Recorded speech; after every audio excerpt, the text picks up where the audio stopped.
You guys will never believe what happened. I'm Chloe, living in this charming, historic home in the lakeside town of Cresthaven, chasing my dream of becoming a painter who captures the soul of fleeting moments on canvas. Tonight was supposed to be just another family dinner with Theodore, this retired art historian, an old family friend, as our guest. He's got this refined, magnetic vibe. Think silver hair, combed neatly, deep brown eyes that seem to see through you like a Renaissance portrait, and a voice that could narrate a gallery tour in your dreams. The dinner was polite, all laughter and clinking glasses, but when everyone else left the dining room, Theodore and I stayed.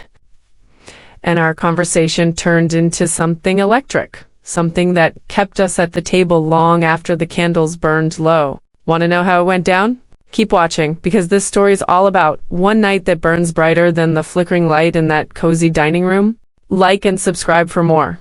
Chloe had envisioned a quiet evening after the family dinner, retreating to her attic studio to lose herself in her latest canvas, a vibrant swirl of lake-inspired blues and golds that seemed to pulse with the rhythm of Cresthaven's shimmering waters. The historic home with its creaking oak floors, ivy-draped windows, and the faint scent of aged wood was her sanctuary.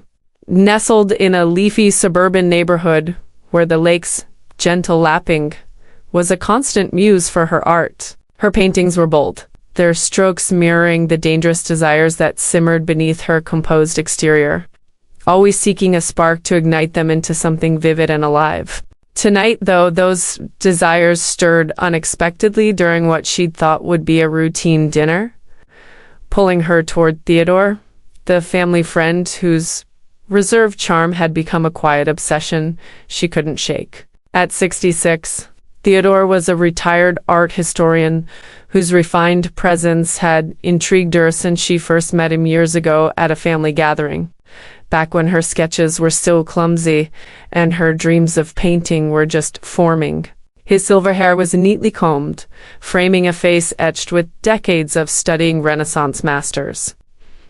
His deep brown eyes carried the weight of countless gallery tours, and his hands, steady from years of handling delicate manuscripts, moved with a quiet, deliberate grace that felt like an artist's touch. His "good to see you, Chloe," during past visits, paired with a polite nod, had always felt warm but distant, like a painting hung just out of reach. She'd told herself it was merely admiration for a family friend who'd once critiqued her early sketches with a thoughtful eye, who'd shared stories of Venetian art over coffee with a warmth that lingered in her memory. But her dangerous desires, always lurking beneath the surface, sparked a curiosity she couldn't quiet, and tonight, those desires flared into something undeniable, as if the lake itself had whispered her to act. The evening was warm, Cresthaven alive with the hum of crickets and the distant ripple of the lake. The air thick with the scent of roasted herbs and melting wax from the dining room's candles. The dinner had been a lively affair, Chloe's parents hosting with their usual warmth, her siblings' trading joke, Theodore's anecdotes about Florentine galleries weaving through the clatter of plates and the clinking of wine glasses. As the meal wound down, her family drifted to the living room, their laughter fading down the hall, leaving Chloe and Theodore to clear the table, a task she'd volunteered for with a quick, knowing glance his way. The dining room was an intimate haven, its long oaked table still scattered with wine glasses, crumpled linen napkins, and a centerpiece of wilting peonies. A chandelier cast a soft golden glow, its light dancing across the polished wood, while tall windows framed the moonlit lake outside, its surface shimmering like a silver canvas. A vinyl record spun softly in the corner, Miles Davis, smooth and soulful, its trumpet notes weaving through the air like a gentle breeze, mingling with the scent of candle wax, lingering rosemary from the meal, and a trace of Theodore's cologne sandalwood, rich and warm like the patina of an old frame. They settled at the table, mugs of chamomile tea steaming between them. Chloe's sketchbook pushed aside like a forgotten brush, its pages curling slightly from the humidity. The jazz notes crackled softly, wrapping the dining room in a warm, intimate glow. The lake's shimmer, casting silver patterns across the walls like ripples on a canvas. Their conversation started light, effortless, her latest painting, a study in blues that captured the lake at dusk. His thoughts on Caravaggio's dramatic use of shadow, delivered with the ease of a man who'd spent decades in galleries. But Chloe's mind drifted to flashes of their past interactions, each memory a brushstroke in the portrait of their connection. She recalled the first time Theodore had visited, years ago, when he'd offered her a book on Renaissance techniques. His nod curt, but his eyes lingering as he handed it over, sparking her curiosity even then. Another moment surfaced, a sunny afternoon on the porch, when he'd shared a story about a lost Botticelli sketch, his voice weaving warmth as she listened, her coffee cooling untouched. Then there was the quiet moment last summer, when he'd critiqued her lake-inspired canvas, his hand brushing hers as he pointed to a bold stroke. His voice soft but weighted.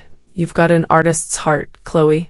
A more recent memory flickered, a dinner months ago, when he lingered at the table after dessert, discussing her brushwork, his gaze holding hers longer than necessary, a quiet intensity in his eyes. Each memory carried a spark she'd tried to dismiss, attributing his reserve to his role as a family friend. But now, sitting across from him, the air felt charged, like a canvas waiting for its defining stroke. The conversation deepened, the jazz notes fading to a soft, soulful hum as they sipped their tea, its herbal warmth lingering on her tongue like a quiet promise. Chloe opened up more than she'd planned, the intimacy of the empty dining room loosening her guard. She spoke of her passion for painting, how it felt like capturing a moment's soul before it slipped away. "It's like I'm trying to freeze time to make people feel what I see," she said, her voice soft but fervent, her fingers tracing the rim of her mug, the ceramic warm against her skin. "I want my paintings to be alive, to make someone's heart race." Does that sound too ambitious? Her hazel eyes met his, searching for a glimpse of the man behind the polite nods, her dangerous desires stirring under his steady gaze, urging her to push beyond the surface. Theodore nodded, his hands resting on the table, close enough that she could feel their warmth, a quiet strength that seemed to anchor the room. "Not too ambitious," he said, his voice low, resonant, like a curator unveiling a masterpiece to a private audience. "Your work has that fire, Chloe. I saw it in that lake painting you showed me, bold, soulful, like it's breathing. It's hard to ignore." His words were measured, carefully chosen, but a new weight lingered in them, a hesitation that made her pulse quicken, her curiosity flaring like a spark catching kindling. She leaned forward, the oak table creaking softly under her elbows, the scent of chamomile mingling with the faint rosemary clinging to the air and the warmth of the candlelight. "Hard to ignore?"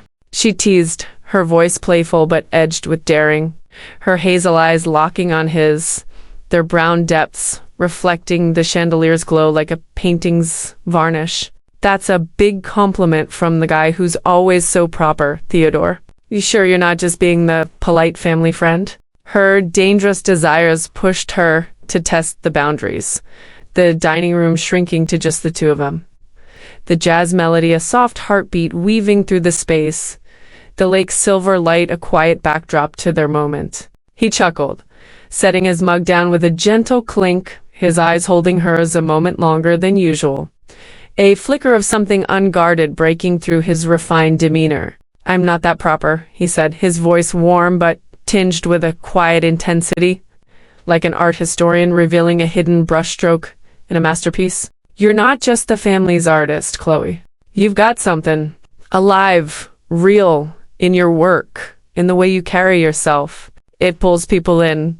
The Miles Davis's tune swelled softly, its trumpet notes curling around them like a gentle wave, the air heavy with the scent of sandalwood, waxed, and the weight of their moment, the lake outside shimmering like a silver frame. Chloe's mind raced, weaving through more memories that deepened their connection. She remembered a winter evening years ago, when Theodore had joined the family for a holiday dinner. His quiet presence grounding the chaos, his eyes catching hers across the table as she shyly shared a sketch, his nod encouraging her to keep going. Another moment flickered, a spring afternoon when he'd stopped by to drop off a catalog from a local gallery. Lingering to discuss her latest piece, his voice warm as he said, "You see the world differently, Chloe." There was the time he'd helped her carry a heavy canvas frame into the house, his hand brushing hers, his smile brief but carrying a warmth that lingered in her chest. And a fleeting moment at last month's dinner when he'd paused by the door, turning back to say, "Your paintings stay with me, Chloe," his gaze holding a spark she hadn't dared name. Each memory was a thread, tightening the web between them, pulling her closer to the edge of something bold, her heart pounding with the possibility that his reserve was hiding a deeper truth. The conversation stretched on, the jazz notes a soft undercurrent as they delved deeper, the candles burning lower, their flames casting long shadows across the table. Chloe shared more than she'd intended, her dangerous desires loosening her tongue. She spoke of her fears that her paintings might go unseen, her dream to create art that lingered in people's hearts like a memory. "Sometimes I wonder if I'm chasing something impossible," she admitted, her voice softer now, her fingers brushing the edge of her sketchbook, its leather cover worn from use. "But when I paint, it's like I'm alive in a way I can't explain. Do you ever feel that way about art?" Her eyes searched his, her heart seeking not just connection, but a glimpse of the man beneath the scholar. The lake some outside, a quiet echo of her pulse. Theodore leaned forward, closing the careful space between them, his elbow resting on the table, his hand steady, but close enough to feel their warmth. "Every time I see a piece that moves me," he said, his voice low, resonant, like a curator sharing a private revelation. "Your lake painting did that, Chloe.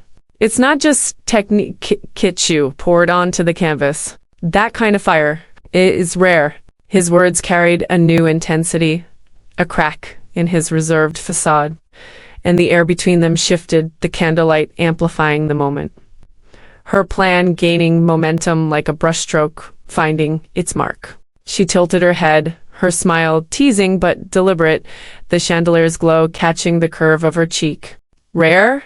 she asked, her voice playful but pointed, her hazel eyes glinting with mischief. "That's high praise from the guy who's seen every gallery in Italy. You sure you're not just humoring the aspiring artist?"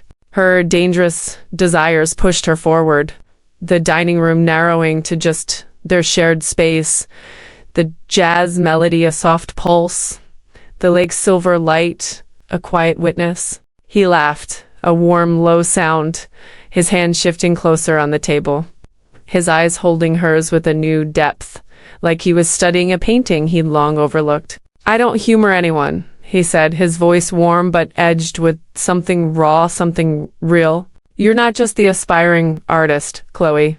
You've got this presence, this spark that makes people stop and look.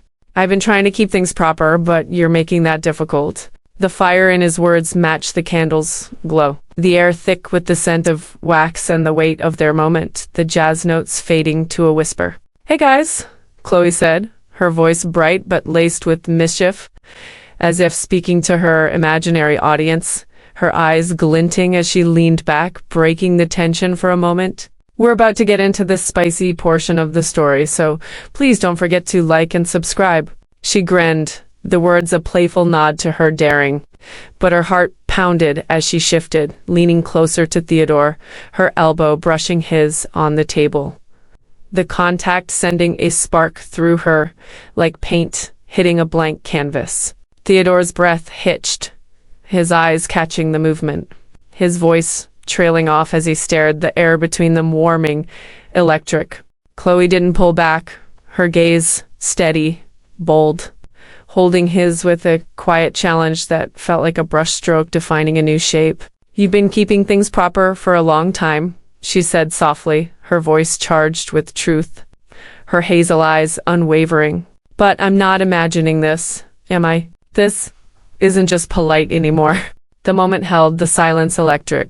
The jazz music a distant hum as the dining room narrowed to just them, the oak table, the flickering candles, the lake's silver glow casting shadows like a gallery spotlight.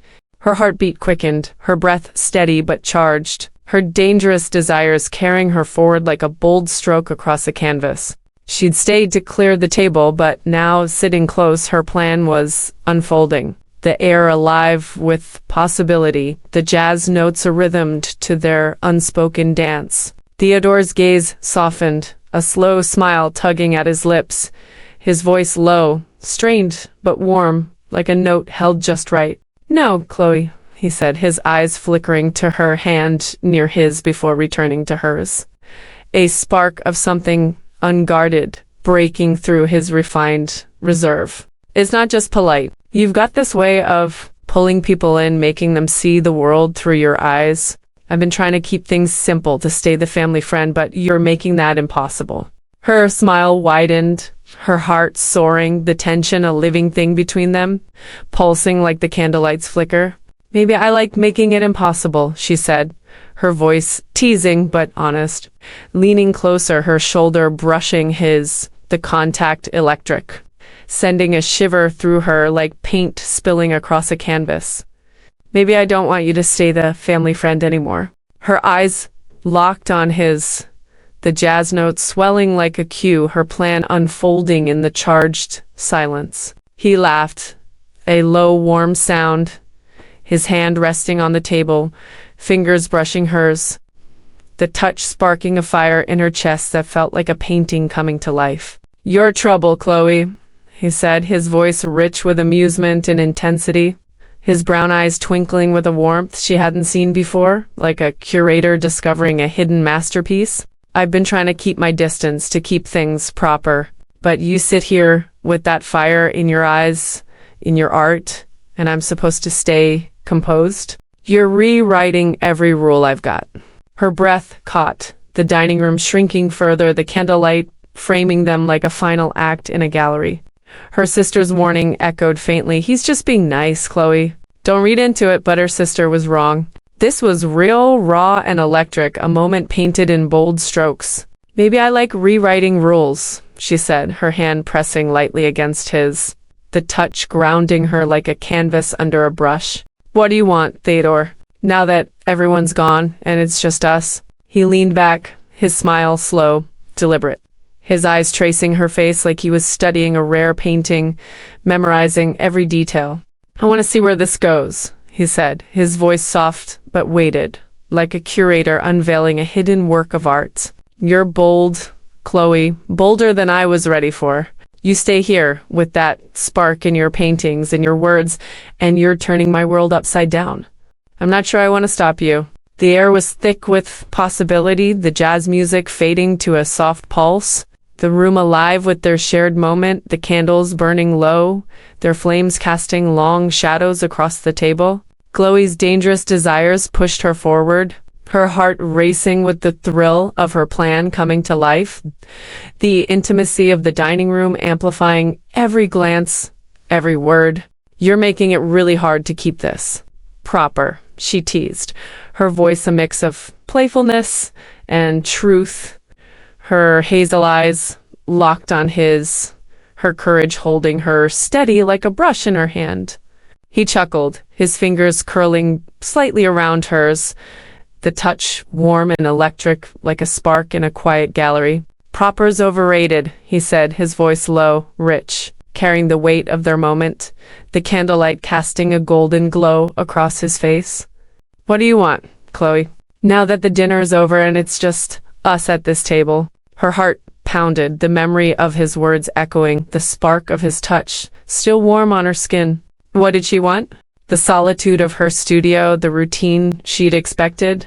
Or this him, the thrill, the fire he ignited in her heart, as vivid as her paintings? "I want To keep this, she said, her voice steady now, her eyes locked on his, her hand pressing against his, the contact grounding her like a finished painting ready to be hung.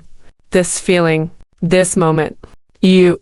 His smile widened, his eyes twinkling with warmth and intensity, like a curator seeing art come to life on the canvas. That's a bold choice, he said, his voice soft but charged, the jazz music's final notes fading into silence, leaving only the faint crackle of the candles and the lake's gentle hum outside.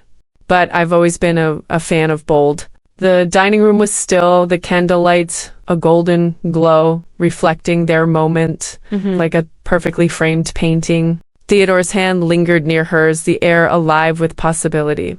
The mugs and sketchbook on the table forgotten like props left on a stage. The lake outside shimmered, its silver light a quiet witness to their connection. "Good night, Chloe," he said, his voice soft but heavy with meaning, his eyes holding hers as he stood, offering her a way out but leaving the door wide open, the candlelight casting long shadows behind him. "Good night, Theodore," she said, her voice a mix of teasing and truth, her heart pounding as she stood, the spark between them brighter than the fading candles. She stepped toward the hallway, her dangerous desires racing, the memory of his gaze, his touch, lingering like a painting she couldn't stop seeing in her mind.